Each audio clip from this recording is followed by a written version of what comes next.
Hello and welcome to tonight's Elite Racing Network broadcast of the Memory Lanes 175 from Texas Motor Speedway in the Old Testament Firearms Truck Series. Once again, Zach Evans here in the virtual booth, joined alongside defending Elite Joint APS.com Cup Series champion Gerald Campbell.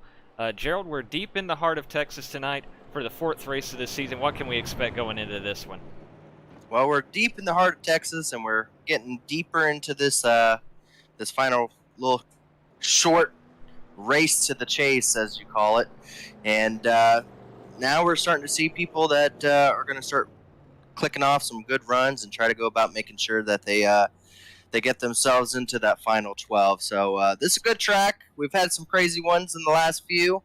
This one, I think a lot of the front runners circled as a way to try to make up points if they fell behind in some of the crazy races we've had with dirt and road courses and all, not road courses, but super speedways, all the crazy ones that you can think of. And now we're here at Texas where hopefully it's a little calmer and spread out, and you can see the fast ones start to catch up and start to put some distance on some of the ones that they feel like they should be ahead in points of.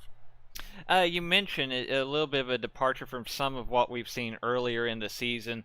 Of course, the season finale, the champion will be crowned at Atlanta Motor Speedway at the end of the season. It race also 175 miles in distance. How much will championship contenders be looking at tonight as a way to look forward to that race? If it was old Texas, it would almost be exactly the same. The front runners from Atlanta to Texas and everything. But this is the new Texas. This is a modified flat track, kind of more into a Kentucky Speedway kind of feel. And I don't know how much of it plays over. I think you're going to see a lot of the front runners be the front runners that you see normally through the season. This is definitely one that plays on experience. It's just one of those types of tracks that hard charging and going really hard just doesn't pay off. It's all about the tire wear and tire conservation, which is very similar to Atlanta, but for here, it's definitely rolling back and backing up your turns going into turn one. Turn 1 and 2 is going to be the key. So it's a little bit different from Atlanta. I don't know if it correlates all so much as it once used to, but I still think some of the top runners from here will probably be the top runners that you see for the rest of the chase here.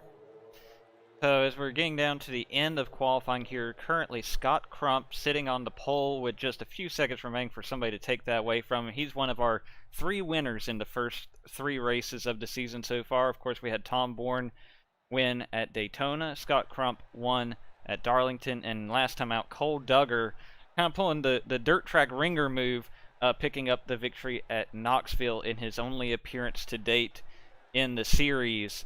So we'll see if we'll get a 4th winner in as many races tonight, or if it'll be maybe Tom or Scott picking up the win, as we're going to take a quick look at our starting grid here before we get underway. Scott Crump starting on the pole, Corey Abbott 2nd, Sean Ryan 3rd, Chad Thornquist 4th, Chad Frankenfield 5th, Tate Lytle 6th, Jared Rexing 7th, Tom Bourne in 8th. In 9th will be Hunter Smith, 10th Tyler Dixon, 11th Michael Hossack, 12th Alec Balvins, 13th Hunter Firestone, Dustin Dorr 14th, and Rich Kozla 15th. The one night a week he gets to join us here on the track in Elite instead of usually you see him working in the booth on Wednesday nights and all of that. So hopefully he'll have a good run, our Elite Racing Network compatriot, tonight. As the field starting to grid before we get ready to go underway for what'll be 113 laps of action here at Texas to compose the 175-mile race.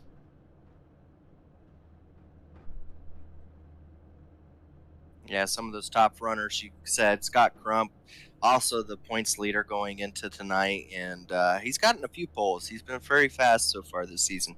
Definitely has the truck underneath him for for the fields that he's going for.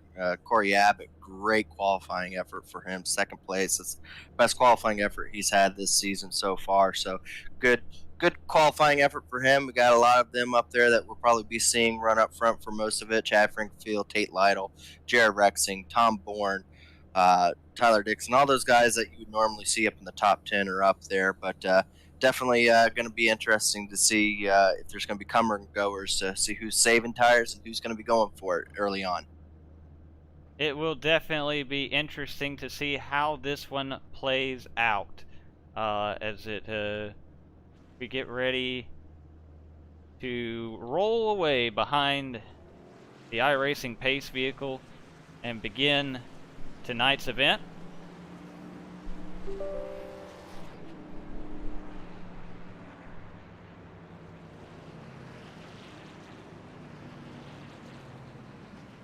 And we get one lap under caution, and we'll be coming straight to green flag. So all those drivers are going to hopefully be getting up there. You can see that turn 1. That's going to be key here. I think turn 1 is the most important part of this track. That very wide, very, very slick, very flat, banked turn there. So I think that's going to be key.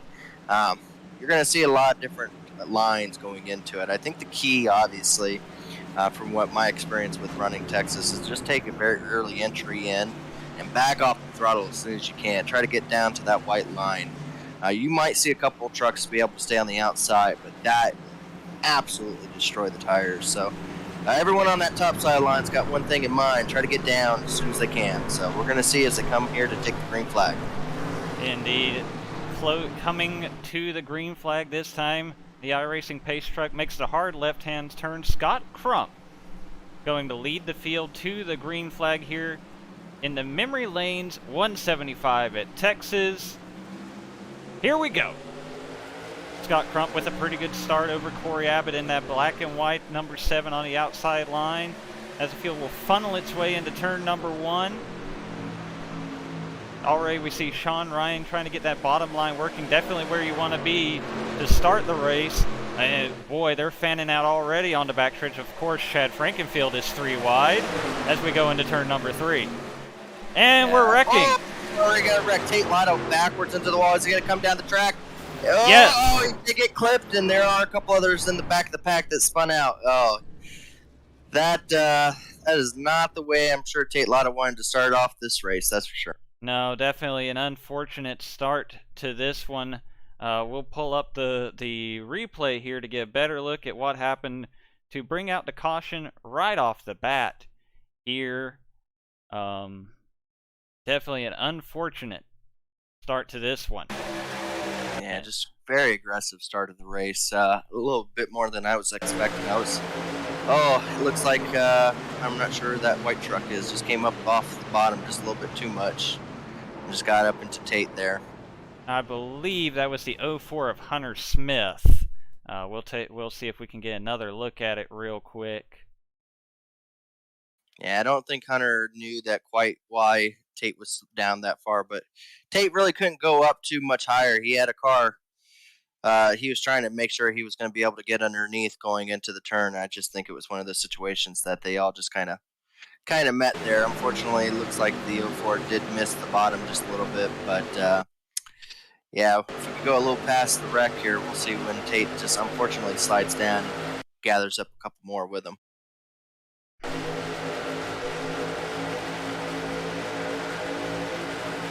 Yeah, there's the contact, and here as he bounces off the wall, that's where you also see Alex Gray get a piece of it. And there was a couple more trucks that end up getting involved in that. Definitely not what you want to see to start racing here at Texas. Tom Bourne did a fantastic move, though, getting around him. I think he got just a little bit of his rear bumper, but definitely was very good, very decisive move. He didn't have much options there. I think he barely avoided that, so he's going to be staying out on track. I think he's going to live with a little bit of damage. Not quite sure how much aero is going to be important here, but yeah, it's a 1.5 mile track. You're going to want the aero if you can have it. Definitely. So Unfortunately, behind the pace vehicle early on here at Texas, Scott Crump still leading the way. Sean Ryan second, Chad Frankenfield up to third, Chad Thornquist fourth, Jared Rexing fifth at this stage of the evening. Still a long way to go in this 117 lap race here at Texas, but already definitely a exciting start, even if it's probably not what we wanted to see, especially for the Tate Lytle fans out there.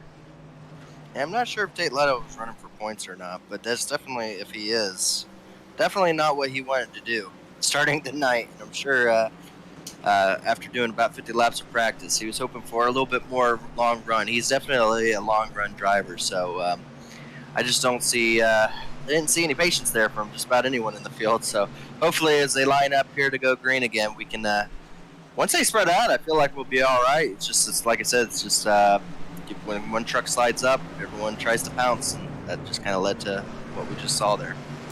Well, before we get back underway here, do want to give a quick shout out to Memory Lanes, located in Athens, Wisconsin, a historic building with a modern day touch where young and old come together. Definitely want to thank Memory Lanes for their support of Elite and sponsoring tonight's Memory Lanes 175 at Texas Motor Speedway. Getting ready to go back green here. Like I said, Scott Crump, our winner 2 races ago at Darlington, in that beautiful, running that same scheme he won at Darlington. Beautiful truck leading the way. Sean Ryan, Chad Frankenfield, Chad Thornquist, Jared Rexing rounding out the top 5. Let's try this again, Gerald. What do you say? Yeah, we don't have an option here. We're gonna go green, and Scott Crump is gonna have a very good start on the jump there. As Chad's gonna hopefully be able to stay to the inside of the 9, and I think that'll help him get around to him in turns 1 and 2. Definitely the bottom is where you want to be in 1 and 2 at Texas. We're gonna see at least 2 or 3 trucks get around Sean They're Ryan. 3 wide again. Oh boy. Well, second verse, hopefully not the same as the first here. It looks like we're going to get through it for now, but if they don't sort it out, there we go. It looks like Sean Ryan is going to be the voice of reason here and just fall back, try to find a hole to drop into before things, it's frustrating, I'm sure, to be stuck on the outside, but you can't risk throwing away your night on lap 6. No, like I said, I think the key is going to be just saving the tires, so just being consistent. Don't burn them up. Don't overheat that right front going into the turns, pushing it, especially in turns 1 and 2, where you can really burn it up, pushing it in there. One person that's not going to go about trying to save anything is Chad Frankenfield, as he's now battling with Crump. Going to dive down underneath him, and he's going to get side by side. Is he going to slide up? Oh, he's not holding down. No, I think he missed the turn a little bit, and I think he definitely was not able to get through the turn as well as he wanted to. He's backs off a little bit. Scott Crump was able to stay out front, so Chad's going to need to figure out turn 1 a little bit better if he's going to try to hopefully get underneath them. And Jared Rexing's going to go to the outside of Chad, thinking better of it, I think. Yeah, that's an interesting move on this end of the track. It kind of sets you up to you don't really usually want to leave the door open on the bottom. He's made it work this time, I'll have to admit. We saw Scott Crump hold off Chad on that second groove in 1 and 2 last lap, and then Jared Rexing was able to stay in front of Chad Thornquist there. Maybe it's not completely dead on arrival in the second groove tonight. Who knows? Seems a little odd. I think Chad just mainly didn't get that position just because I think he had an option, either slam into the Crump or lift, and Crump just stayed in the gas. So Crump's gonna have to realize Chad's gonna do that. he's gonna have to figure out when Chad's gonna Chad's very aggressive driver, very aggressive. So it's very hard to know when Chad's gonna throw it when he's trying to line you up. He doesn't give you much of time to figure it out. So right now it looks like Crump is gonna have a little bit of a spacing to have a breather before Chad can regroup and maybe make another run at him. Right now, looking at Tom Bourne, it looks like he's definitely sizing up Chad Thornquist for that 4th spot. He hasn't really tucked his nose in there. He hasn't made a huge move, but he's definitely exploring where he might have the upper hand on Chad to see if he can grab that spot. Yeah, Chad Bourne, our Daytona winner. Like I said, he had a little bit of damage from when the Tate Lytle spin. Was lucky able to be able to survive that as he does what you're supposed to do, which is a very nice clean pass going underneath, and was able to clear him. But I think Chad Thornquist had other options. Oh, speaking of other options, here we go. Battle for the lead. Chad Frankenfield underneath Scott Crump. This is for the lead, coming to the line to start lap 12. Side by side, a pair of Toyotas battling for the lead.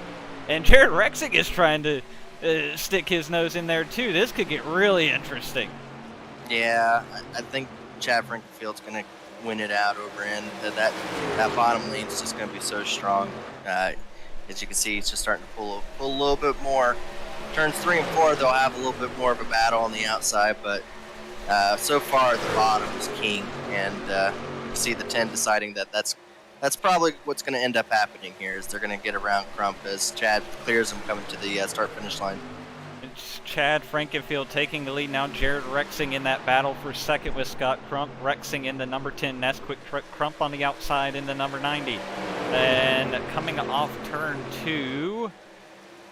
Wow, look at the move to the inside by Frankenfield to take away that run from Rexing. I mean, if you didn't know any better, you'd think you were watching Indy cars in the Indy 500 the way they're driving down the backstretch here. Well, they all need to be looking at that 31 truck. That truck is coming fast. Tom Bourne is already underneath Crump and not slowing down. He's looking pretty stout so far this early run. It's definitely been a strong first stage so far for Mr. Tom Bourne in that 31. As you mentioned, the winner at Daytona to start the season. Already in great shape to make the playoffs, but definitely wants to continue bolstering that point standing and get as much momentum as possible before we get into the postseason here in the Old Testament Firearms Truck Series. Up to third in that number 31. Chad Frankenfield still leading the way, followed by Jared Rexing. Of course, Tom Bourne, Scott Crump sitting fourth. Chad Thornquist currently in fifth. Not a lot of riding to start this race. No, but it is starting to space out. It's kind of what I expected. This track just is known for kind of spacing out and opting for longer runs. I am going to see Scott Crump trying to battle his way back up there. He's not one to slide from the challenges. Oh, Jared Rexing trying making a move on Chad, and Chad's not really willing to give it up just yet. I think he likes being in the lead, but he is right there on the quarter panel. I think that move caught. Oh boy, that was really tight there going into turn 3. I do think Jared almost caught Chad by surprise going into turn 1, but now he's announced his presence with authority, as they said in Bull Durham. And I don't think he's going to be able to sneak that move, as now they're side by side for third as well. That was Tom Bourne and Scott Crump battling. And don't look now, Chad Thornquist is going to get in on the mix as well for that third place battle. Yeah, Jared Rexing backing off with Chad. I'm not sure exactly what happened up there, but yeah, I think they all spaced out when they saw Chad in the 10 getting really close. I think some of them thought that was going to be contact there, but it bunched him up, and it's kind of like an accordion effect. It just kind of goes back and forth where it bunches up. It's just depending on who's making the battle. It seems they catch up pretty quickly whenever someone's side by side. Definitely plenty of action to start this one. Scott Crump now going to take another look to the inside of Tom Bourne. Again, this is the battle for third here in the memory lanes 175. I think Bourne's going to get the run off the corner to hang on to that third spot, really making that outside groove work well for him in 3 and 4. And now he might even try to use that momentum to take a shot at Jared Rexing for the second spot. Yeah, again, these trucks will handle completely different once they get to this point. They're about 20 laps into it now, and the handle will be going way off of some of these. As you see, the 31 is going to easily be able to get underneath the 10. And 10's just he's loose. He's really loose. He's really loose. As I said, lap 20 is about when they're going to start losing the handle, and I think that Nesquik car had chocolate milk all over the wheel. Definitely, you don't want to cry over spilled milk, but that was about to be some hurt feelings Poor Jared Rexing. He drops from second to fourth there, and it looks like he's still got a handful. Fortunately for him, we're about 5 laps away from our first stage break, and he's got to be coming in for 4 fresh good years and maybe an oxygen tank. Yeah, he's now back into 5th, and he's not able to keep up with him. One guy that's surprising me is Chad. I thought Chad was pushing it really hard, but he's doing a decent job staying up there. I don't know if he was just wanting that clean air. The clean air just makes a difference with how they handle. It just seems like we're gonna have our caution here. The caution is indeed out. I don't think we were at the stage break. No, I'm pretty sure that was a wreck. It was right around with the 46-29 group area. All right, we will see if we can pull that up on the replay here. Oh, looks like a dive bomb go wrong.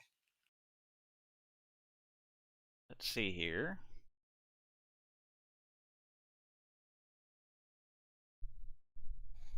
Well, it looks like Rish might have pushed it into turn 1 just a little bit too far and just kind of lost the nose and up into the driver in front of him there. Yep, there is Rish making contact with, I believe that's Wyatt Nadel in the 84, if I am not mistaken. And, yeah, that definitely led to the contact, and we'll see if we can get another look at that ever so quickly.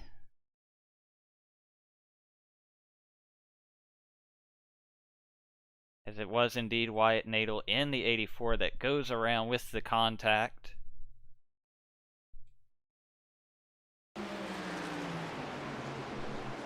There's the boot, and then he just couldn't get off of him once he was sideways. You know, not that I don't think he was trying to drive through him, but just once that obviously Wyatt wasn't going to get any faster while losing all traction in the rear. Unfortunately, nobody else involved in that deal, so everybody should be able to carry on. But I would imagine we will see the EOL awarded to the 29 for that one.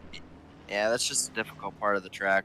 You get contact right there. It's already a very difficult part for the truck to even handle on to begin with. So just that little bit of contact will definitely send it around fairly easily. But luckily enough for him, he was able to keep it from going into the outside wall, which would have probably done the most amount of damages. I think he's going to just go away and try to get it all fixed, and maybe the aero won't be too bad for him for the rest of the race, and maybe be able to work his way back up there.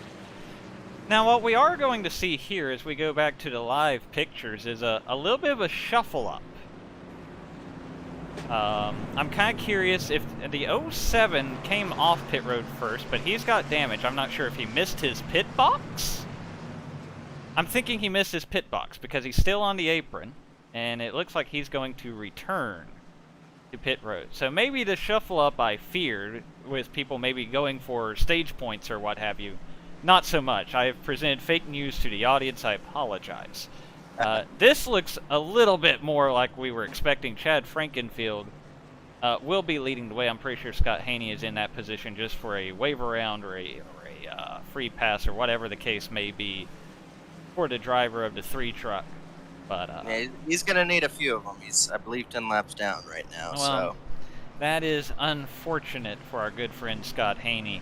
But Chad Frankenfield leading the way, Tom Bourne 2nd, Scott Crump 3rd, Chad Thornquist 4th, Jared Rexing 5th off of pit road, I believe. Yeah, I guess if they haven't doubled up, they're going to, at the very least, take one more lap of caution. So this will be how the stage points are awarded. Unless, well, I guess it's possible they have the option in the rules to award the stage points based on how they were running at the time of the caution. So probably something we'll have to get clarified after the race. I'm not sure which one, what the case may be. Either way, Chad Frankenfield's going to be your stage 1 winner. Yeah, he did a good move starting from 5th position. He was able to very aggressively work his way up there, but can't argue with success, and he's up there for a reason. He's got a fast truck underneath him.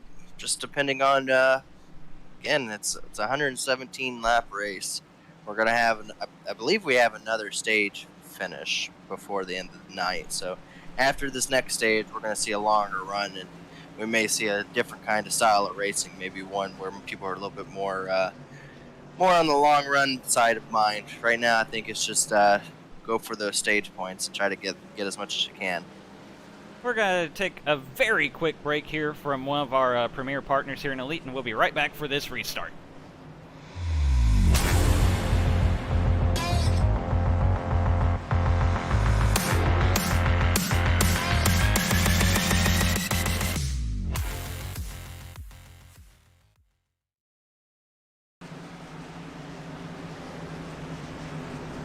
Welcome back again. Of course, thank you to Response Energy, the newest of the premier partners here in Elite, for their support of everything we do here, whether it's the trucks on Sundays.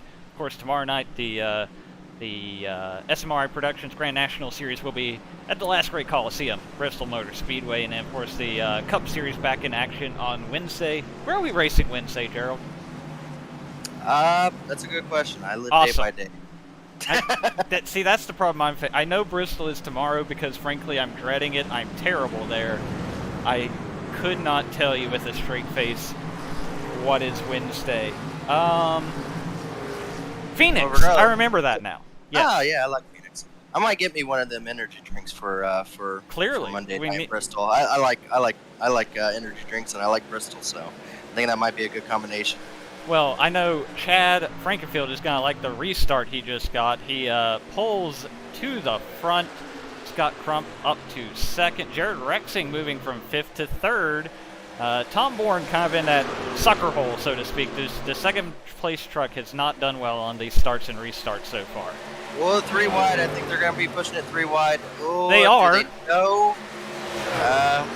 Scott Crump had a wonderful run down the back straightaway. Was able to get to the outside to Chad. And 10 gave a valiant look, but looks like Chad's still going to have that preferred bottom line going here in 1 and 2. It just depends on if Scott Crump's going to try to hold on to the outside, and he's doing actually a lot better job than I would have predicted in that truck.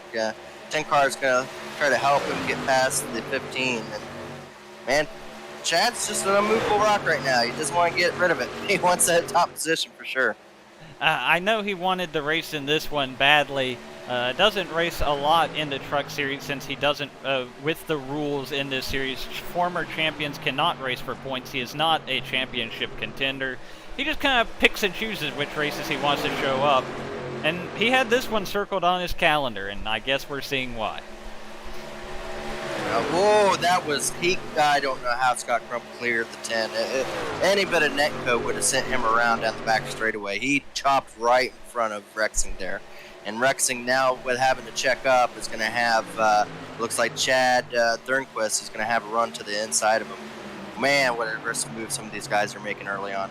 Well, I was just thinking about that, and I don't say this as a disrespect to any of these guys, but right now, especially if Chad Thornquist gets into this third spot, I mean, you've got 3 or 4 of the most aggressive guys we know in Elite in this top 5. Are you saying contact might happen?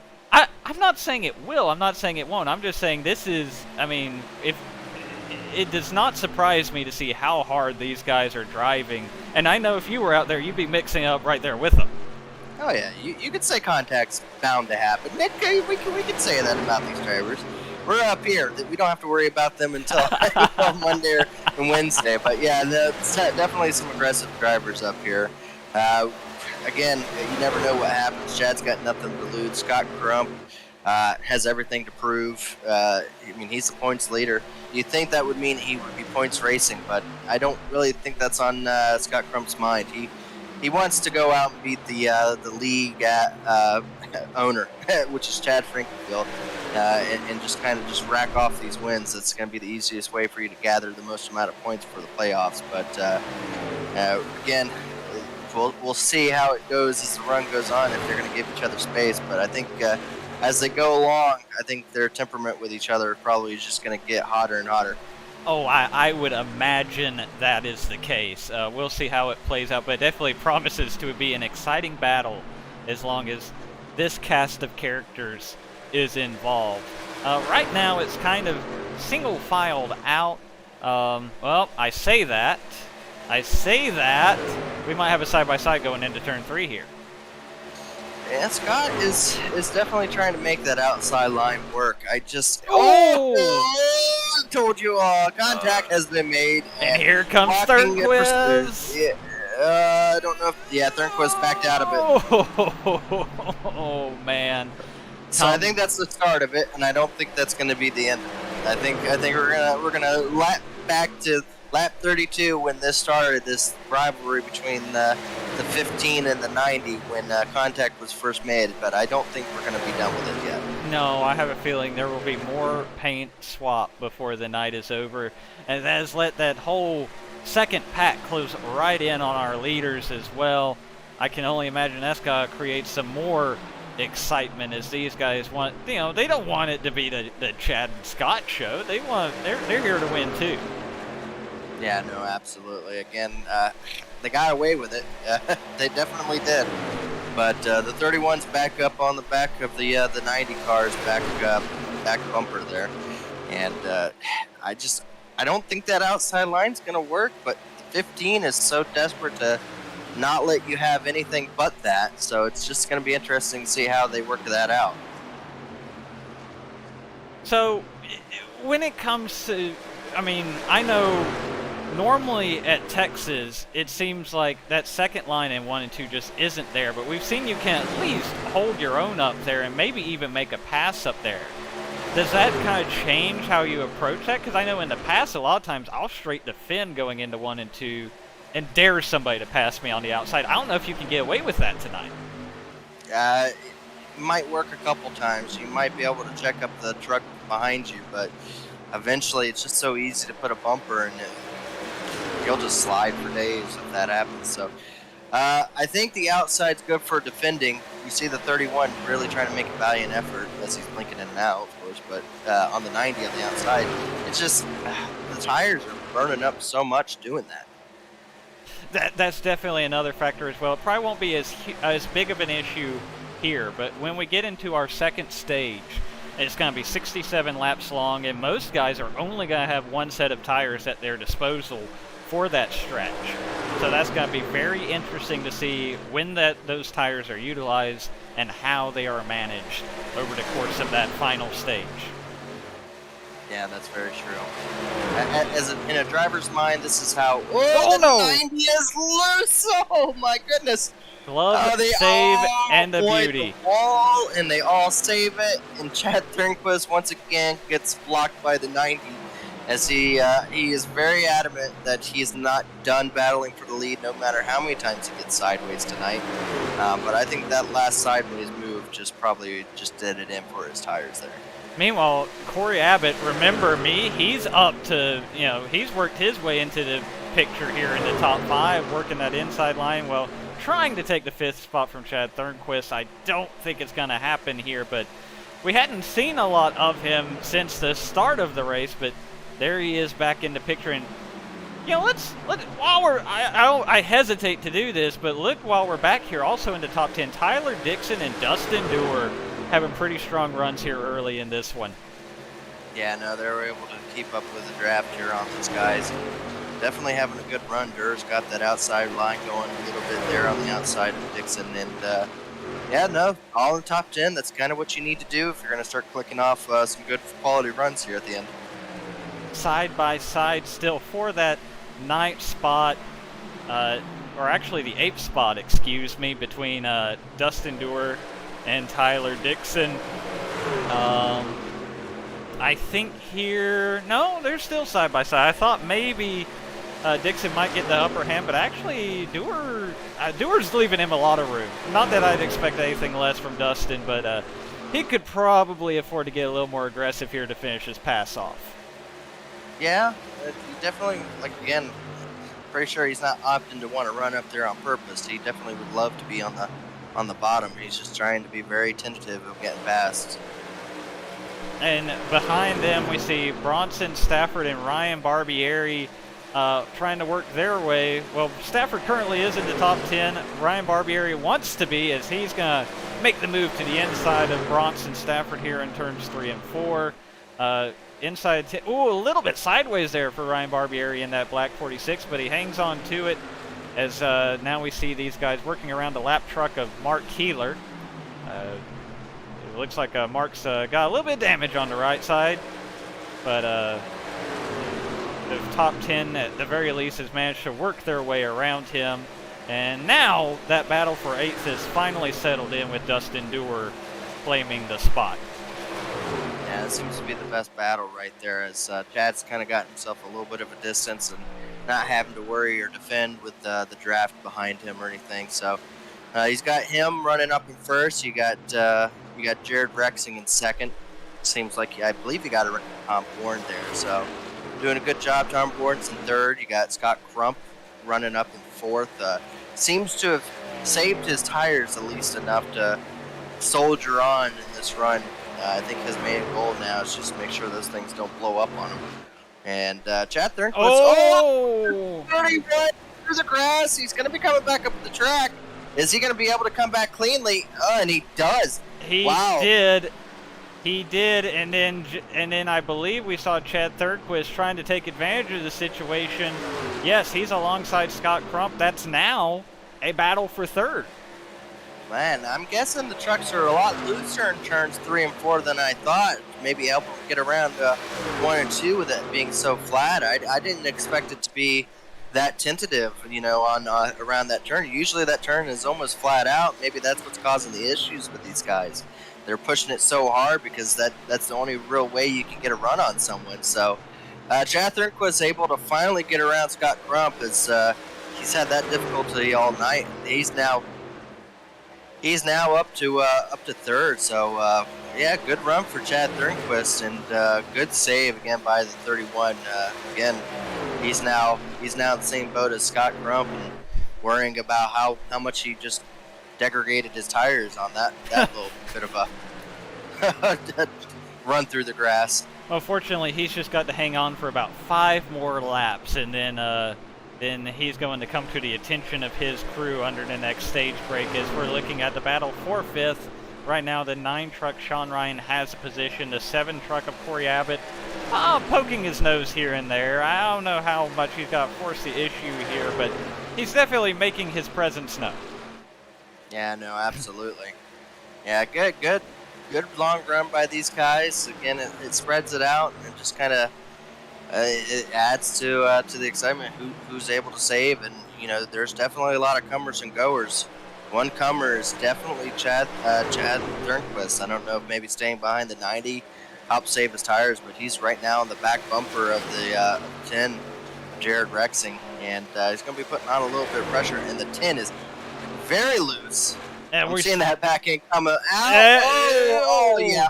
He saved it, but I think that's going to open the door for Chad Thornquist to swoop in and grab that position. That's going to be P2 for Chad Thornquist. I get 2 Chads in the top 2 spots. I don't know how I feel about that.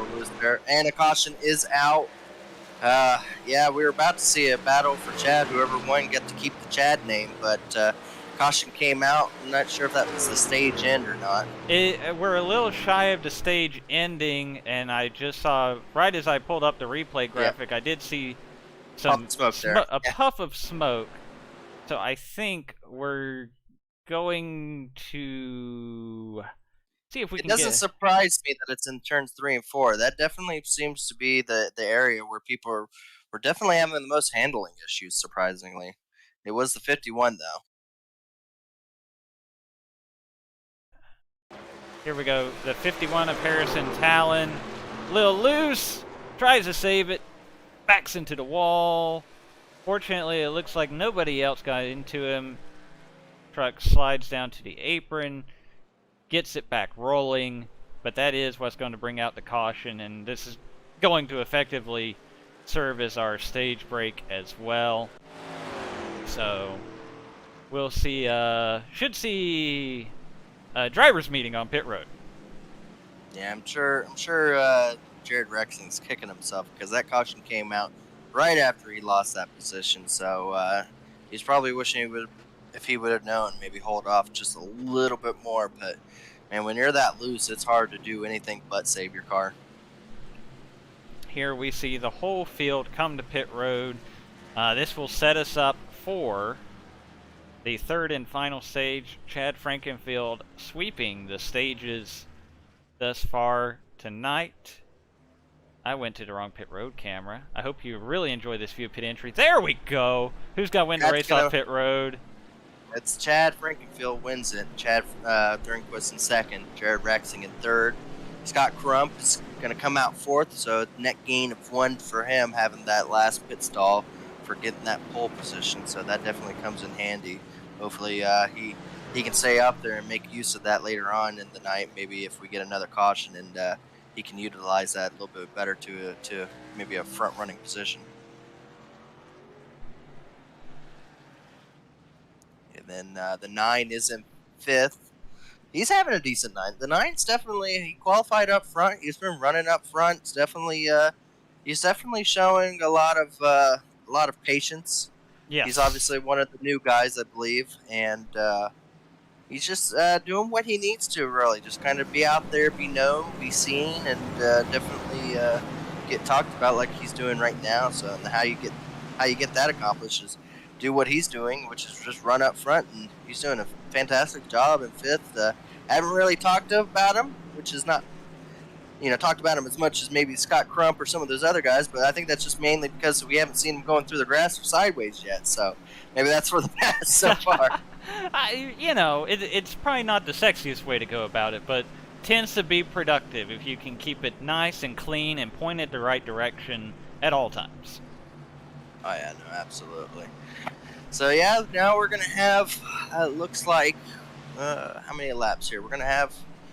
I think. Well, what is it? 67 laps. I was not told there would be math, but I believe that is, yes, 67. 67 laps for a run. So they will need to pit. I don't believe they can make that on fuel. So I would no. And I don't think you, even if it went green the whole way, I don't know that you want, especially as loose as we've seen these guys after just 25 laps on tires. I cannot imagine what it would be like with 67 laps on these tires.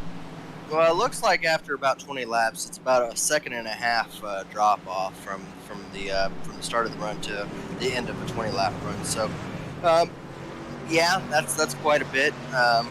So I can't imagine even if it goes the whole way with that kind of tire deg. I don't think you're gonna see anybody unless they're trying to bet on a caution, trying to run it dry. And the key is gonna be getting on those fresh tires. Maybe not as soon as you can, but earlier rather than later, I think. Yeah, definitely. Tires gonna be key here late in the run. I'm not quite sure. I can check to see how many tires they were given.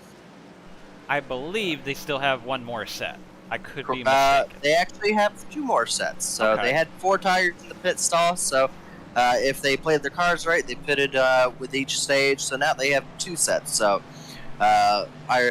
Elite was a little generous this week. Maybe there was a tire sale, and they gave them 1 more than they would normally do on the last run. So now they got 2. So that's definitely going to play into strategy as to if we get some cautions here late in the run as to when you put them on, because I think that's going to rocket you to the front if you've got tires and someone else doesn't. Real life short track racers watching this are wondering where they can get that hook up. But anyway, field doubled up for the restart. It'll be on the front row. It looks like Chad Frankenfield has taken the outside here. It'll be Chad and Chad on the front row, Frankenfield on the outside, Thornquist on the inside, as we get ready to go back to green here at Texas. Yeah, it's surprising that Chad Frankenfield took the outside. But then again, the launches have been so good for him. I think he's probably thinking he's going to clear and be able to get down to the bottom. So maybe just helping out. I believe that's his teammate. Maybe not his teammate, but yeah, as he does, as I said, he's able to clear himself fairly easily. And going to be able to drop down to the bottom, which is the preferred 1 and 2. Here we indeed, and it'll be Thornquist hanging on to second. Scott Crump's going to slot into third. And now they come down to back. Whoa! Yeah, Thornquist showing a little muscle, and Chad puts him to the apron. That was shades of one hot night for a second there. Thornquist going all the way to the flat on the backstretch. It ended a little bit better for now than that night did. But, boy, it's early for moves like that. Yeah, Chad does not want to go back there. I think the clean air is just so good for the truck and good for the tires that I think he just would rather do anything but give that position up, especially not give you the bottom. Man, the intensity already at a fever pitch here at Texas. Jared Rexing now trying to work that outside line to get around Chad Thornquist. That is a battle for second. I mean, boy, haymaker after haymaker after haymaker so far with the Old Testament Firearm Truck Series at Texas. Jared Rexing does what no one else has done so far and complete a whole pass on the outside around Chad Thornquist there. And was able to get that outside line moving. So I don't know if maybe there's more grip going up on there, but that definitely looked better than I've seen it all night so far. You have to wonder, though. He's been one of the ones we've mentioned a couple of times as we get to that lap 20, lap 25 mark on a set of tires, talk about tire wear. And you've mentioned what that outside line can do for tires. So I don't know. It'll be interesting to see what he can do in clean air if he's able to repeat that act here against Chad Frankenfield. But I have to wonder what that does for him on the long run. I definitely like the outside run on turns 3 and 4, but I would try to set that up. I would try to do 3 and 4 just a little bit above the 15, use the draft, and just kind of do what you have to in turns 1 and 2 underneath them, because Chad's just he's not focused on speed as much as he's just focusing on not getting up that bottom line.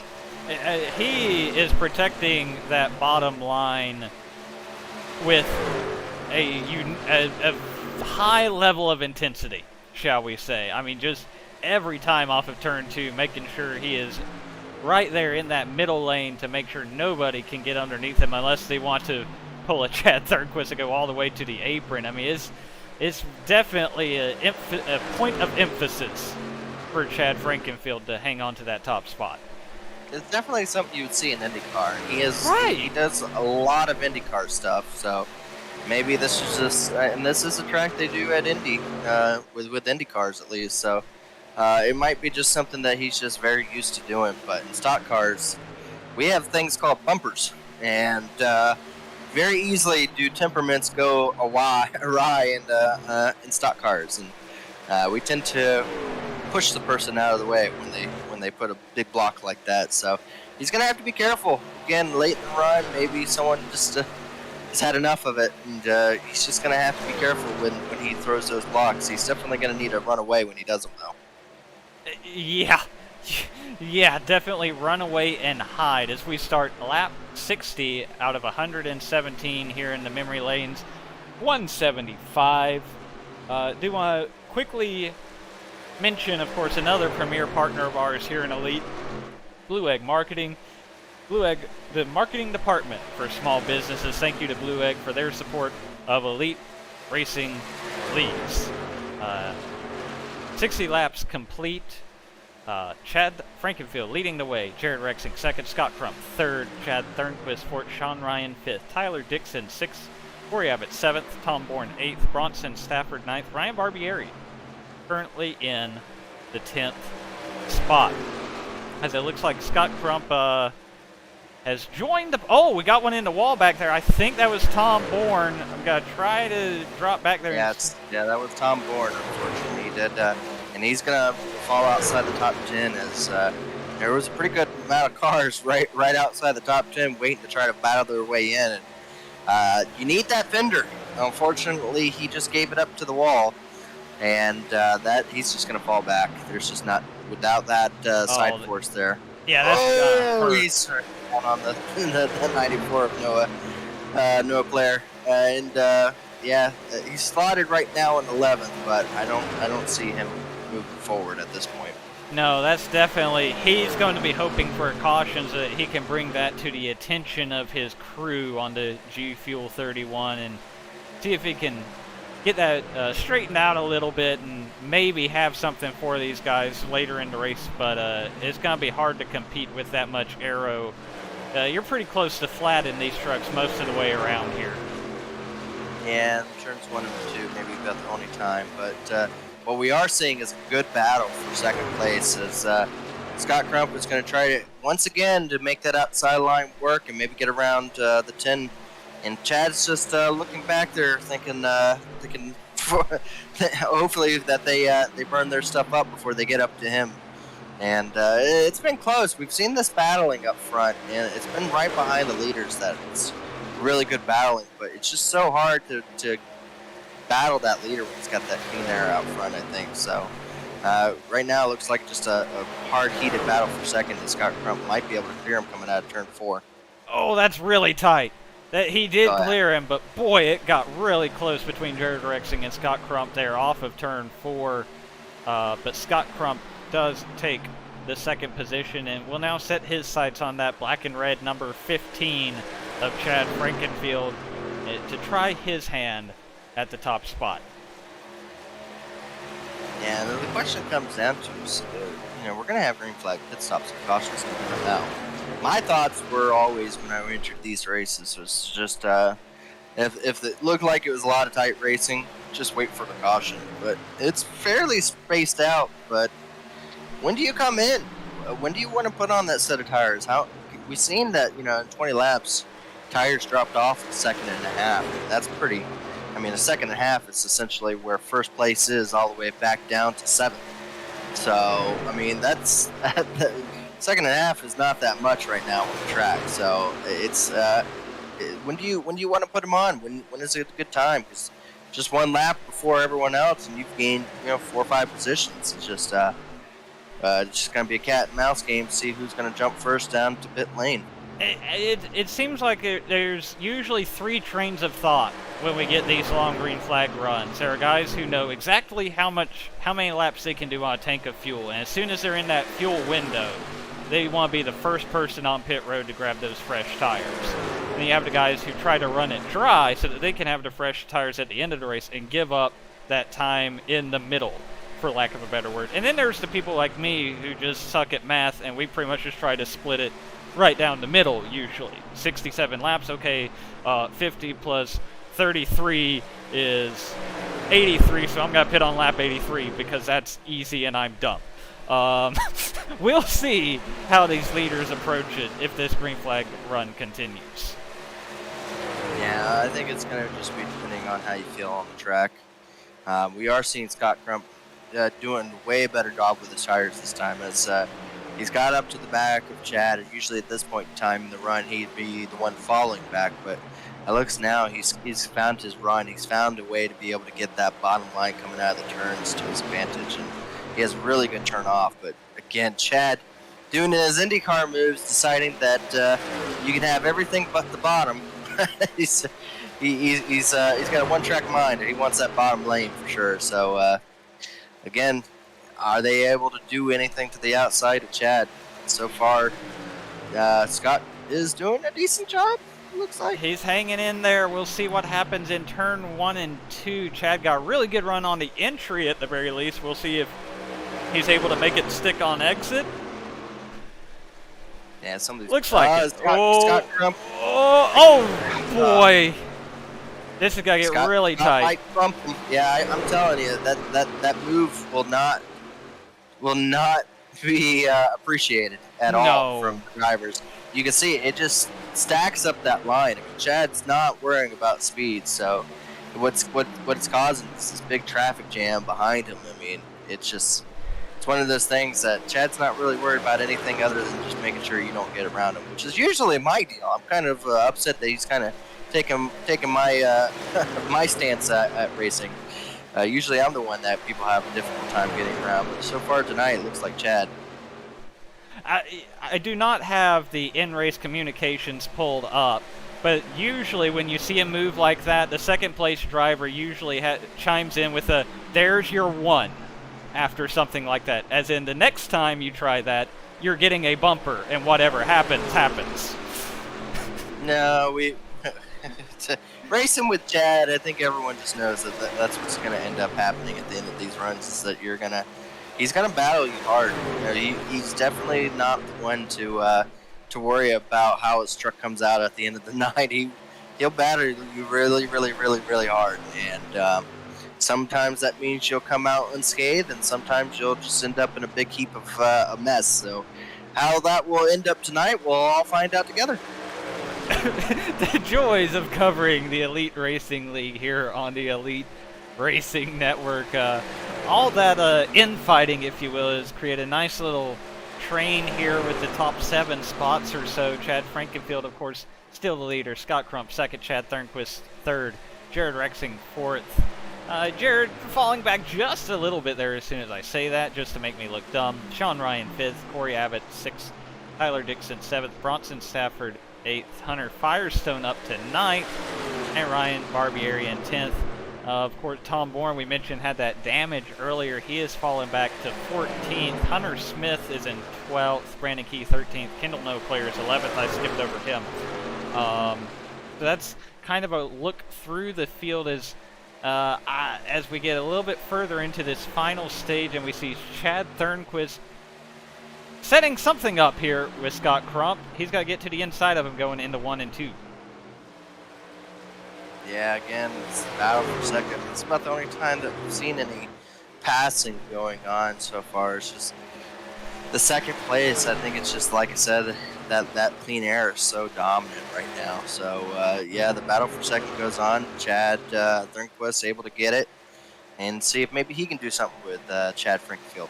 And behind them, we see Jared Rexing and Corey Abbott with a nice little battle, and Tyler Dixon getting involved as well. This is all 5th, 6th, 7th, battling pretty hard here as we pass the lap 75 mark here in the memory lanes, 175. Definitely a fun little battle, but I think Dixon's going to maybe have, I say that, but then Corey, Dixon up the hill big time in 3 and 4. So yeah, I think here he's got to just slot in behind the 7 of Corey Abbott and ride in 7th place for now. Yeah, like I said, again, the best battles we've seen is either really far back there in the pack where everyone's all over the place, or right here up the front in the middle section there, everyone's just spaced out. So we got a good gap between, it looks like, 7th and 8th, and the top 6 up here have kind of been the ones to talk about, ones that have been keeping up so far. Scott Crump kind of laying back a little bit here. Chad Thornquist has got to try his hand to see if he can unseat Chad Frankenfield from the top spot. And definitely got a little dicey there. And now a huge run for Scott Crump, closing back in on Chad Thornquist. And now you can put that top 3 under a blanket all over again. See, I wouldn't have used it right now. I don't think I would have been this patient. They've been really patient with Chad Frankenfield, and like I said, I'd be a little bit more preemptive with that front bumper bumping by now. Like I said, I don't know if Chad. I feel like Chad would have speed if he can get away from the draft, and I think the draft is very important as to why these runs are coming. But again, it's just one of those things that Chad's just not really worried about speed as much as he's just worried about not letting anyone by. And Chad Thornquist is definitely trying to push it underneath him. It looked like he almost got 2 wheels on the apron there, did it not? Yeah, almost. If it would have gone completely on the apron, he would have gone completely upside down. So, it was tight. Very, very tight. Very, very tight. But again, this tight battling and Chad deciding to play defensive rather than speed, it's just bunching these guys up more than we've seen. Again, we've seen where Chad's been able to get a gap. Oh, no. About pass. Yeah. Lap car's doing good. He was out of the way, so I don't really blame him. But we do have one of the front runners going down pit road, Jared Rexing. But we do, again, see a great battle up front. We'll just keep it up here. But Jared Rexing is going to go down, maybe try to do the undercut on some of these guys and be able to be the one to finally be in front of Chad. And man, Chad Thornquist has good run off. He's got a really good run off. He's really doing a good job side drafting with Chad Frankenfield. Again, it's not 3 and 4 that's the issue. It's going to be definitely 1 and 2 if he's going to be able to be up far enough to where he can clear him going into the turn. This is the best run we've seen for the lead so far on Chad. side by side, coming to turns 1 and 2. Can Chad Thornquist hang tough on the outside as this battle for the lead rages on? Boy, Yeah. so close, such great racing. I think it's Thornquist by half a truck as they go into 3 and 4, but definitely not enough to clear him outright. Chad Frankenfield hanging tough on the inside. A little bit, oh, they almost make contact there, but now it's going to be Frankenfield by half a truck at the line. Yeah, this has definitely been one of Chad Thornquist's best run we've seen him to date, and he's doing a really good job. Maybe he's just got a really good feel for this track, but again, he's definitely doing a swell of job, trying his best to get that outside going. He's got to give it. And now I think Frankenfield must be pitting here. Yeah, Frankenfield's pitting, and boy, man, this pit road is very fast entrance, and definitely want to make sure the people behind you know, because you slow up so much compared to the speeds in turns 3 and 4. Boy, that was very dicey for a second there. I'm sure based on the way everybody had moved to the outside, Chad had called that out, but it was really tight as they were working their way by him on his way to pit road. And here's where the game begins. Is it going to be the undercut? Or are you going to want the tires late in the run? What's going to be the money move here as we're down to probably about, 42 laps to go? No. Wait a second. Math. Now we're gonna have it right at 32 laps 32. to go. I carried the 1 and I shouldn't have. Anyway, Chad Thornquist, as it stands, is your leader. Hey, I told you, the stupid math is what made it work. I said, if you've split it in half, this is about when you pit. So there you go. I was on the right game plan all along by being dumb.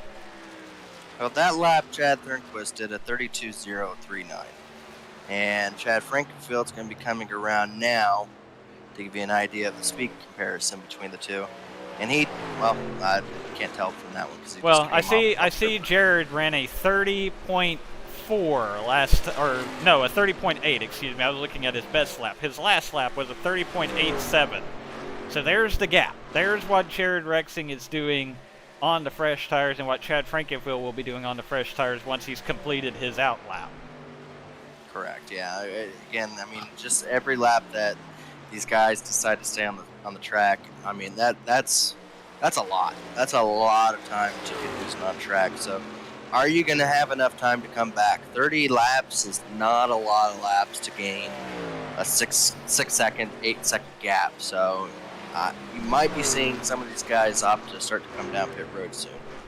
And there, as soon as you say it, speak of the devil, Chad Thornquist next taker on pit road. Cool. A little bit of a lockup on pit entry. Hopefully he didn't I'm hoping pick up he didn't speed. Yeah, I'm hoping he didn't speed on that one. That was a very fast entrance in. But, yeah, like I said, Scott Crump is saying now, again, he's the points leader, so maybe he's just kind of... I would believe he's probably going to be pitting, though. I don't see him going past this lap. I would say he probably has to pit, now. I almost wonder, since he does have that win to fall back on as far as getting into the chase. Well, never mind. He's pitting here. Oh, whoa! Jared Rexing blowing by to show the speed differential there. But I was going to say maybe he was hanging out, doesn't have to worry about points necessarily, so stay out and hope for a caution. But nope, he goes ahead and brings the 90 truck to pit road now. Bronson Stafford in at 61 is your leader, and there goes Chad Frankenfield just blowing by him on the fresh tires. There is a visual representation of the difference between the new and the old tires right now. There you see him, and there he goes. Yeah, essentially. Yeah, it's pretty grand here. Right now, Harrison Talon's leading, but Jared Rexing will take over the lead once the final pit stops are going to be done here. And he pitted, I would say, roughly around maybe 2 or 3 laps before Chad Frankenfield, and he's going to roughly be about maybe 4 seconds ahead of Chad. So, just like I said, just that little bit amount was pretty substantial on the track. So right now, completing lap 90, about 20, closing in on 25 laps to go. Still in the middle of this green flag pit cycle. Some guys staying out. And there we see Chad Thornquist. Hello, excuse me, pardon me. Fresh tires coming through on Bronson Stafford, currently being scored as the leader in that FRN number 61. That's got to be a handful right now. Yeah, the longest part of the run. Definitely no one's felt what it's felt at this point into a run. So, yeah, whatever you had left in the tires are pretty much gone at this point. So, yeah, it's probably not feeling the best. It's probably slipping and sliding and just no grip. And as we saw in 3 and 4, it's probably very loose at this point. It looks like there's only about 4 or 5 trucks that have not pitted at this point, as we're about to see Scott Crump blow by. And now I think Bronson Stafford is finally got to wave the white flag and bring his truck to pit road. That's gonna, I mean, we're down to just a small handful of trucks that have tried to stick it out to this point. Is Kendall Noah Player still on the track? I believe he's going to inherit the scoring lead. I would not, definitely not the provisional leader, shall we say. Right now, it looks like that's probably going to Jared Rexing, taking advantage of that first guy to come down pit road. He's ahead of Chad Frankenfield by about 2.5 seconds. Right now, Rexing is 5th. Chad Frankenfield is in the 6th spot with about 2.5 second gap between them, running very similar lap times in the 31 second range, whereas we're looking at Kendall Noah Player running about 32.5.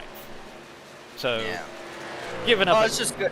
It's good to see Noah have a clean truck for once in one of these truck races. He's had a rough year, so I think he's just enjoying that he's actually. Oh, gosh, that wasn't gonna be me. That wasn't gonna be me if he got a piece of the wall there.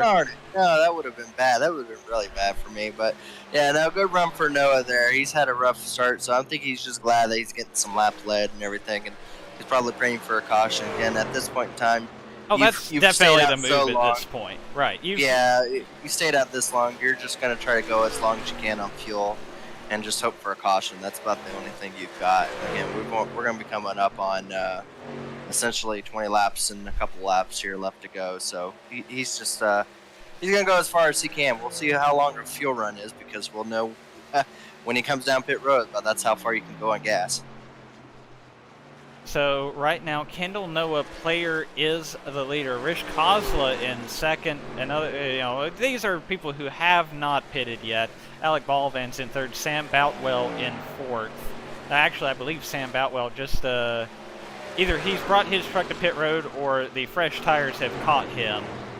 The fresh tires have caught him. We're now looking at Jared Rexing and Sam in the 47 is not even in the frame. He just did sneak into the picture there, which shows you just how much ground he's losing on these fresh tires. I have to imagine he'll pit very, very soon. So Jared Rexing up to 4th with Chad Frankenfield will be next on the hit list for Sam Boutwell, and he's there now. Here's the premise here. We've got 20 laps left. We've got Jared Rexing in front of Chad Frankenfield. This will be the proverbial battle for the lead once the pit stops are done. Chad is around 0.3 faster a lap right now than Jared Rexing, and it's a steady drop-off for both drivers.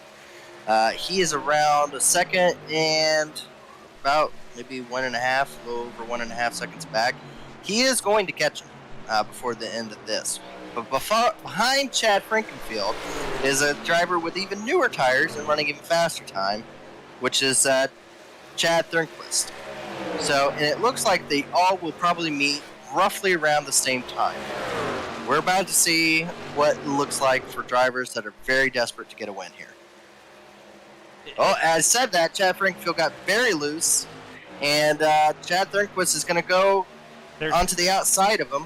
And they are still catching. They're in the view of the 10 truck. So this is tight. This is what it looks like. Oh, very loose, very loose for Frankenfield.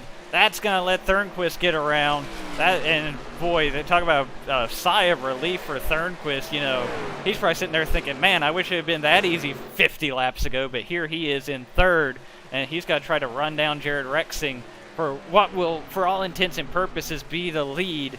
Kendall Noah player, I don't know if that thing's got a 40-gallon tank from a freaking F-350 or what, but he's somehow still on the track.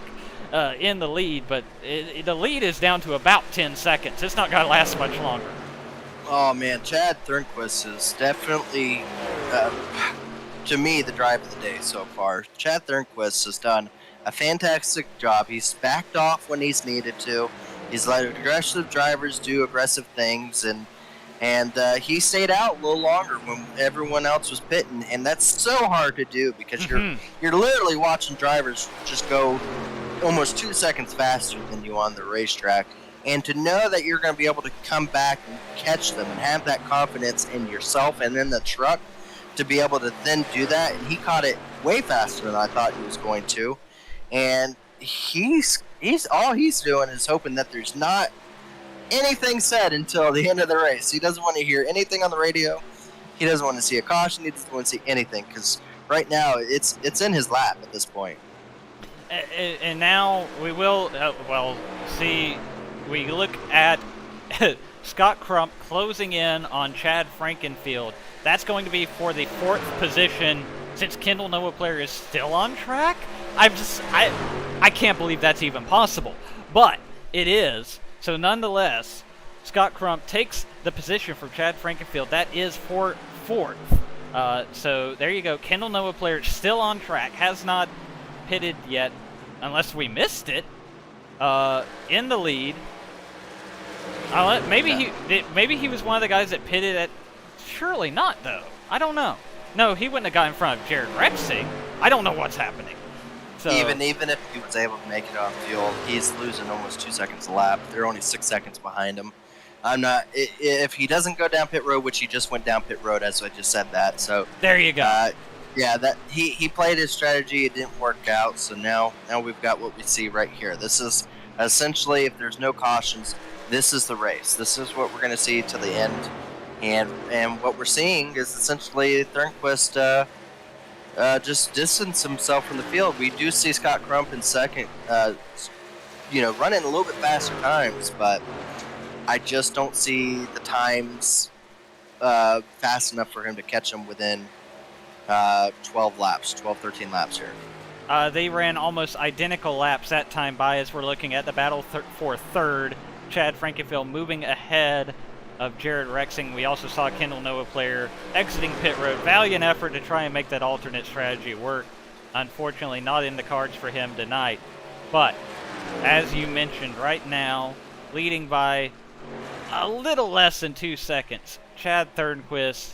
Then it's going to be Scott Crump in 2nd, Chad Frankenfield 3rd, Jared Rexing 4th, Corey Abbott 5th. So that's how they run now after pit stops have finally cycled through. Do see Ethan Burrell in the chat asking for some updates on the Pro Edge Racing Tundras.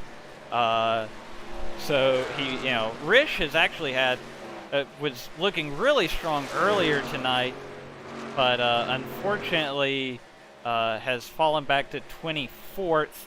Wyatt Nadel, 2 laps down. Wyatt Nadel rebounding from that early incident. He's up to 13th. Brandon Key actually leading the charge. Or I thought he was. Did I just imagine that? I thought I saw his name, and then it disappeared. Oh, no, he's in 18th, but decent run for him. Nadel leading the charge for the Pro Edge stable there. So, as we stand, Scott Crump trying to run down Chad Thornquist, but these last couple of laps, he's actually, looks like lost a little bit of ground on Chad Thornquist and that number 92, who's just counting down the laps. We're closing on 10 to go here. Or actually, I guess we are inside of 10 to go. Chad Thornquist trying to seal the deal and visit victory lane in the Old Testament Firearms Truck Series.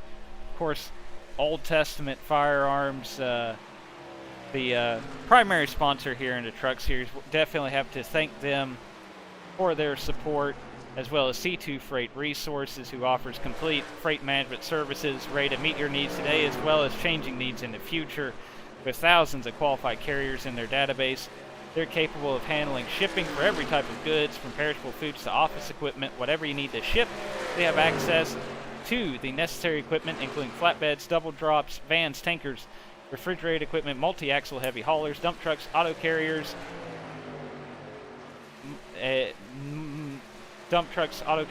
intermodal containers, and more. So thank you to C2 Freight Resources for their support. Ethan asking in chat, did Thornquist take 2 tires? How did he get out so far in front of Frankenfield? He waited longer. Yeah, he waited longer, just ran good feel, good story for Chad Thornquist. He jokingly always says that he's not even Chad anymore because no one calls him Chad because of Chad Frankenfield, the league owner. Everyone just calls him Thornquist. Well, today he beat Chad Frankenfield so far, unless something happens. But definitely the drive showing that he is a Chad to be reckoned with.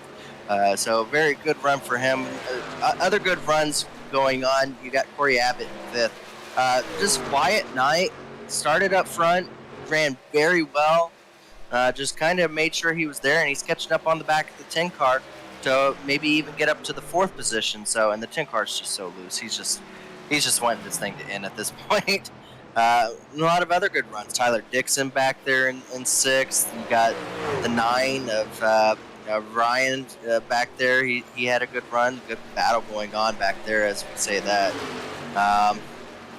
Yeah, like I said, I mean, just a lot of good feel-good stories. A lot of drivers that just needed a good run tonight and came out and did it, which is what you wanted to do at this type of track. Hopefully start setting up the run for the chase here late in the run. You mentioned Corey Abbott. He actually is battling with Jared Rexing for that 4th spot. He's another one of those who waited a little bit longer in the run to take those fresh tires. He's probably got about 4 laps fresher tires than Jared Rexing, trying to take that 4th position as we close in on the end of this one. Still Chad Thornquist now by about 2.5 seconds ahead of Scott Crump. Corey Abbott looking to the inside of Jared Rexing for that 4th spot. I think he's got to have it here off of turn 4. It's crazy. It's just a few laps, but that can make all the difference in the world when you get late in a run like this. No, this track is just very abrasive. It's gonna just tear those tires up. So yeah, 4 laps is equivalent to 2 or 3 tenths on the racetrack. So I mean, he's gonna have the definite feel for it. I cut away, and then Jared Rexing got very loose. It looks like he did hang on to it, but he's definitely at the point of the run where he has what we call a handful. Yeah, no, absolutely.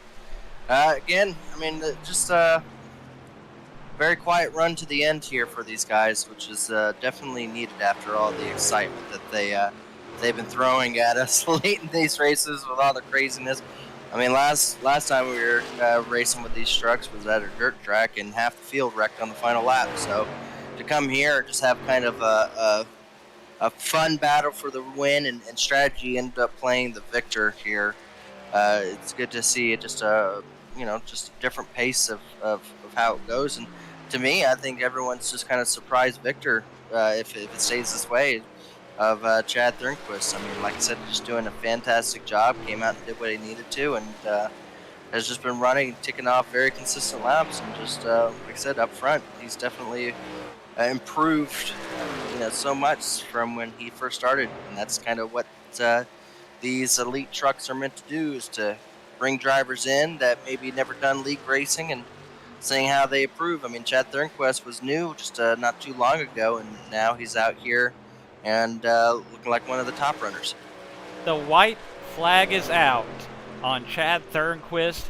So far, it had been 3 different drivers to win the first 3 rounds of the Elite Old Testament Firearms Truck Series, and we're about a corner away from making it 4 for 4. Chad Thornquist bringing the number 92 off of turn number 4.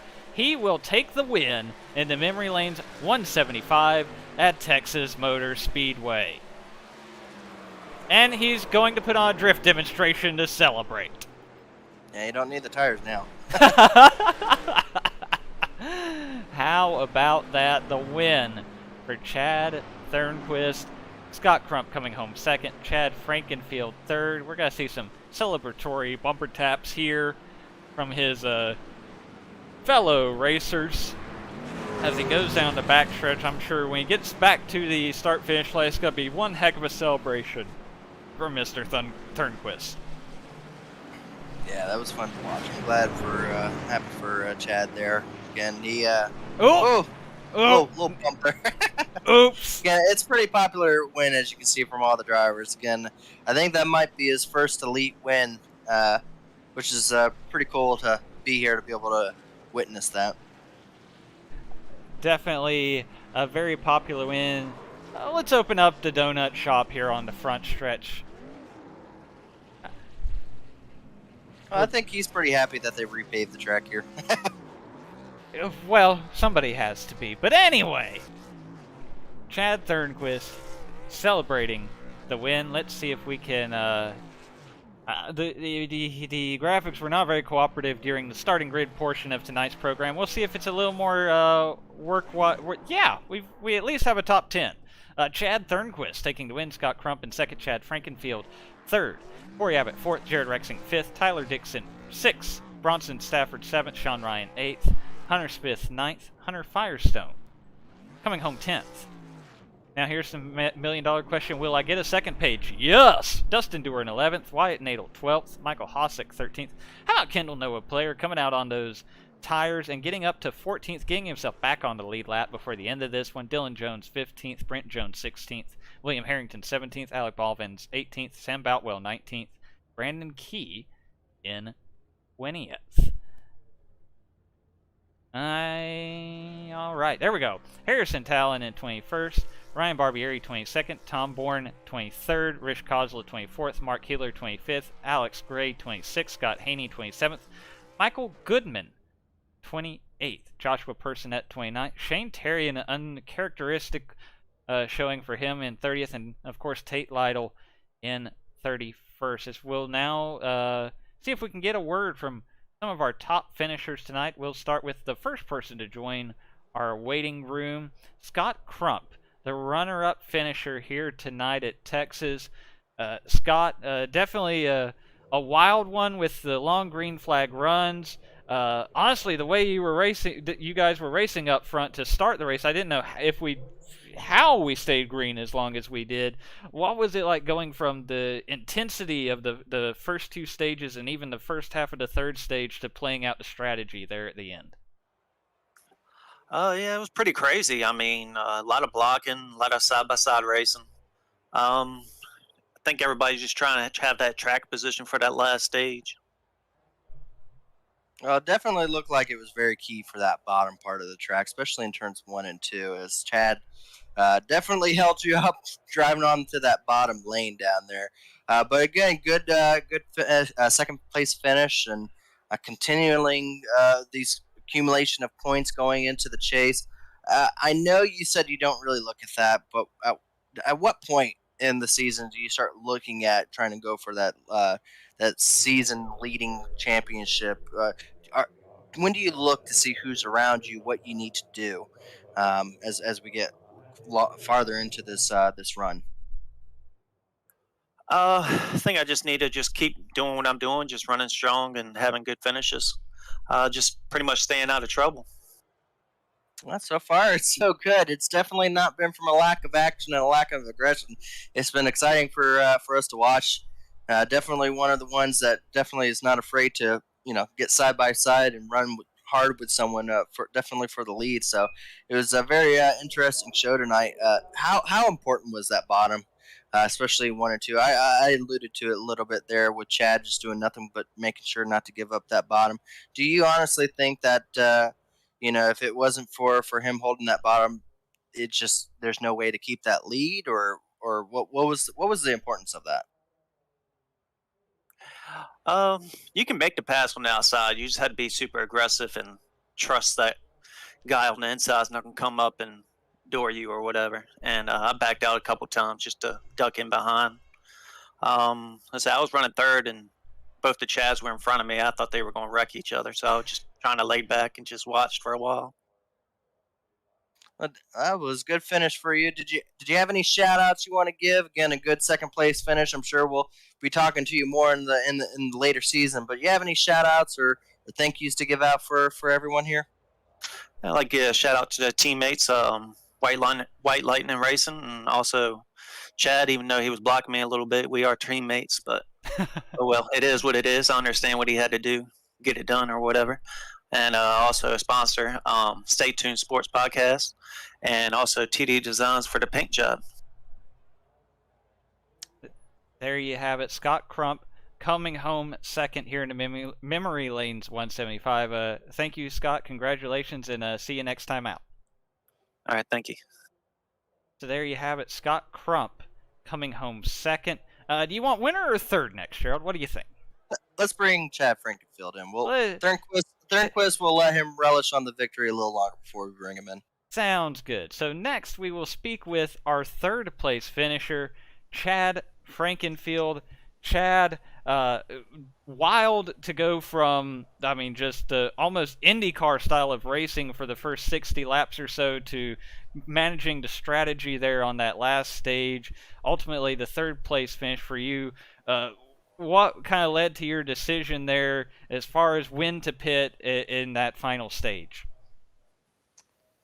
I was really just going to split the stage. That was my plan. The end of the right before I pitted there, I didn't expect the tires to fall off as bad as it did, and I guess it made sense because I was running the bottom a lot, trying to block runs on the bottom, and so I pitted early, and as soon as I came back up onto the track, I'm running laps, and I'm like, well, I was kind of confused when my lap times weren't good, considering I just put fresh tires on, and Thornquist was catching really fast, and he went right by me, and I was trying to figure out what was going on, and I asked if anybody saw damage, and I guess I had damage on the right side, and completely news to me, and I guess it was like I guess when me and Thornquist were side by side, I got neck code, so it unfortunately I think my race was done before I even pitted, but I would have liked to have thought that it would have been a little more interesting. He was fast, but I think he would have caught me with a couple laps to go instead of 20 laps to go, unfortunately. Well, as Zach alluded to earlier, he was mentioning it was very reminiscent looking of IndyCar racing, with the blocking and just protecting the low line, especially at this track. It looked like the low line was the way to go. Was a lot of the way you're driving very, very similar to how you do Indy, because you're very prominent in Indy cars and then love to do your IndyCar racing, so it definitely looked like that style of racing from our vantage point. Was that kind of how you ran it? Yeah, I mean, in IndyCar, you're not really going to throw blocks in reaction to guys behind you, where I think with the trucks and the stock cars you can, because everything's a little bit slower. I think it kind of just goes with what you hear in the truck series in real life, and then with the 550 package and Cup, you don't really like having to block guys like you do, but you almost really don't have a choice. I'm leading the race. If I let Thornquist or Crump or Rexing get below me, with the run they have, I risk going from first to fourth in 2 laps. So unfortunately, you're kind of stuck. You almost have to block, and yeah, I mean that's what it is. You couldn't get away from anybody. You were kind of just stuck in the draft. The draft was really strong with the trucks here. I mean, you can off of 2. I mean, you were pulling. The guy behind you was pulling up on you all the way up to turn 1. So it was the only way you were going to gap somebody was through pit stops. So yeah, it was definitely felt like pack racing for sure. Do you plan on doing some more truck races? I know you're not in it for the points and everything, but Zach was saying that this is one of your fun tracks that you like to join and compete with, so it was one of those things that you had to show up for. Are there other tracks that you have circled that you definitely are must try to spoil? Yeah, I'm gonna run Bristol. I'm gonna run Chicago and probably Charlotte. So the next 3, and then I'll probably not run Iowa, just because Iowa's fun, but it's just one of those deals. I kind of would rather just watch that one, and then obviously the chase races I won't be able to run. But I run these just to try to, because I don't get a lot of seat time anymore. I only run our league races, so this helps me just stay sharp and keep building. I feel like we've been running really well this season in every league, just don't have the results. So it was nice to come away with a third to set the tone for the week, because we got a lot of racing this week. So Yeah, no, absolutely. We got Bristol coming up. I've got a meme car in the making where pretty sure you're going to be on half of it from the poll I ran earlier on. So definitely going to be interesting for Bristol tomorrow. But if you want to, go ahead and give us some shout outs, some thank yous. I'm sure there's a whole host of those that you've got lined up for us. yeah, TD Designs, Tyler Dixon does an awesome job. Tyler Dixon Smoked Meats as well. Days Gone By Vintage Apparel. And then obviously thank you guys for broadcasting the race. I think it seemed like it was a pretty good race, so hopefully you guys had a good time calling it. Oh, no, it was fun. But we are unfortunate to tell you that since Chad Thornquist won the race, he's the new Chad, and unfortunately we will have to call you Frankenfield from now on. You've lost the Chad status, so we will award that. If you come back and win it. I've been called a lot of names, so I'll take Frankenfield. That's fine by me. Well, until I figure out another name for you. But for the time until now, tomorrow night, and I'm sure I'll hear some fun names tomorrow night. Yeah, but unfortunately, you will lose the Chad until you decide to win again. If that day should come, we'll give you back the Chad name title. But I think Chad Thornquist earned it tonight. So, exciting race. Well, I'm sure I'll be racing with you hard at Bristol tomorrow. So, look forward to that. Yes, sir. Thank you. All right, so that's Chad Frankenfield coming home second. We'll get rid of this Chad and see if we can't grab the winning Chad Thornquist. For if my quick research while Gerald Campbell was interviewing Scott Crump is correct, first ever winner with the Elite Racing League. Chad, how's this one feel? Amazing. I've never had such a good truck and such a good performance throughout the whole race.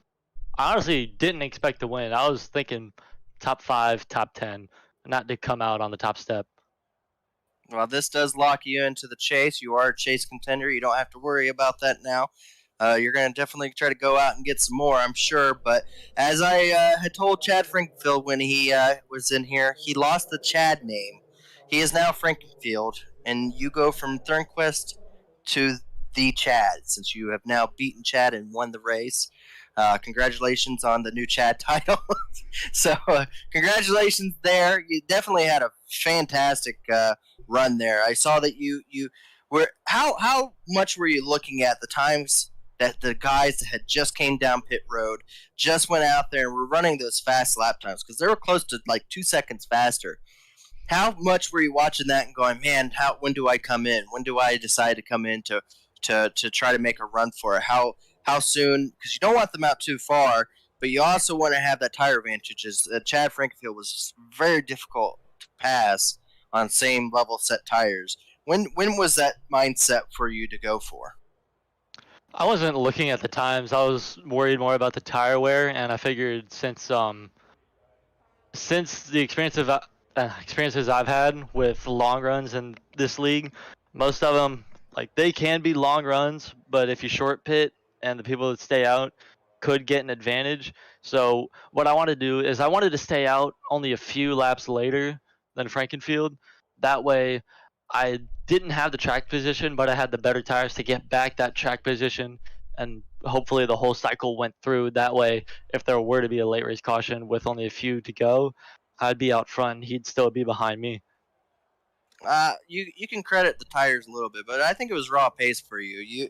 Scott Crump pitted a couple laps behind you, and he was still losing time to you. You were just running some very fast lap times there at the end, like you were saying just a bit ago. Best the truck has ever handled. I said it's the best run that I've ever seen come from you, and I knew right away that was your first victory. So I was very very excited to call your very first victory. That's definitely something that, as a person that's won a few times in Elite, you never forget the first one. So very good one for you to knock off for your very first victory. Not any strategy involved for that. That was all talent. Don't let anyone tell you. I'm sure Chad Frankenfield will come up with a story as to why you got around him. But I believe it was just all off of pure pace, as you had speed all night long. He had just as much speed as I did. So did Crump, Rexing, Ryan, all those guys. But I'm not gonna discredit them because they also had really good runs. But I just had the best one and rolled the dice, got it right. So going in now that you're locked in, now you've got this win underneath your belt. You got that, the load off of, hey, I'm in it. Now you can focus on just trying to go out there and either win, get stage points, do everything. Does this? I mean, I'm pretty sure you didn't even come to think of this when after winning. I mean, does this kind of change your game plan from here on out? I mean, does it change how you kind of look at things as to, hey, if I get wrecked out, it's not a big deal. Let's push it. Let's see what we can get. I mean, what's the whole mindset from here going forward?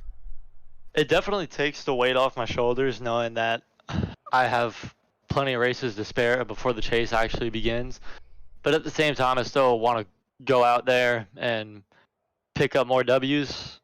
It's going to be very hard to do, but I feel like if I could get that done, I have the capability to get some more along the way.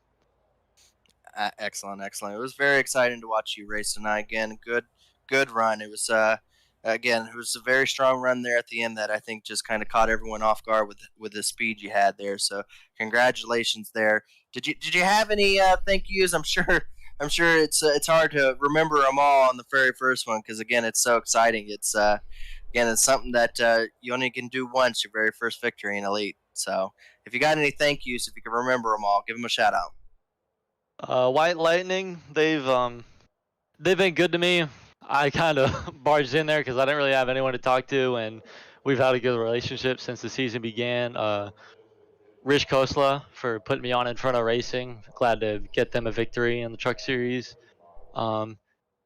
Frankie for putting this whole show on. Glad I could be in this series. Happy he runs this, and I have the opportunity to go out and do something like this. Wow, again, good run. Hopefully, get to see you some more, and hopefully, this is just the beginning of a strong run for you for title champion hopes going from here on out. Other than that, like I said, good job tonight. Yep, thank you. There you have it. Chad Thernquist picking up the win. The point standings actually just updated, and he is 4 points back on Scott Crump. Of course, both of those guys have wins this season. They're the two in the field that have 3 top 5s out of our first 4 races. Pretty impressive stat for them, and it's allowed them to open up a pretty sizable advantage. You have to go back 20 more points to find Jared Rexing in third, so definitely a strong start to the season for Scott Crump and Chad Thernquist. Yeah, very interesting stat there. And Chad Thernquist just kind of been, the quiet one, really. Scott Crump's been out there, sideways and causing a lot of drama and everything. But, I mean, Chad Thernquist is right there. Again, I didn't know he was quite that close, but that's going to be exciting to see teammates going from here and seeing which one of them is going to be the top runner for their team there. Indeed. The next time we see the Old Testament Firearms Truck Series in action will be October 10th. October 10th.